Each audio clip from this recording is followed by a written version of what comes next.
যাদবপুরের আজ কল্যাণী বিশ্ববিদ্যালয় TMCP SFI সংঘর্ষে আক্রান্ত বেশ কয়েকজন। তৃণমূল ছাত্র পরিষদ ও এসএফআই সহ সিপিএম এর সংঘর্ষের উত্তপ্ত হয়ে উঠল কল্যাণী বিশ্ববিদ্যালয় চত্বর। দুপক্ষের সংঘর্ষের মাঝে পড়ে আক্রান্ত হলো সিভিক ভলেন্টিয়ার সহ দুপক্ষের বেশ কয়েকজন। ঘটনার পর এলাকায় মোতায়েন করা হয়েছে বিশাল বাহিনী।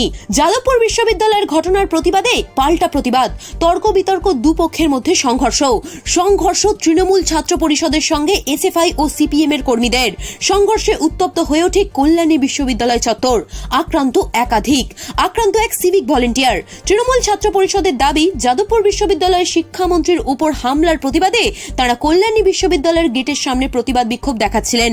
তাদের কর্মসূচির পর কয়েকজন পড়ুয়া যখন বিশ্ববিদ্যালয়ের মধ্যে প্রবেশ করছিলেন, তখন সিপিএম ও এসএফআই এর পক্ষ থেকে তাদের কটূক্তি করা হয়। প্রতিবাদ করলে তাদের উপর আক্রমণ করা হয় বলে অভিযোগ।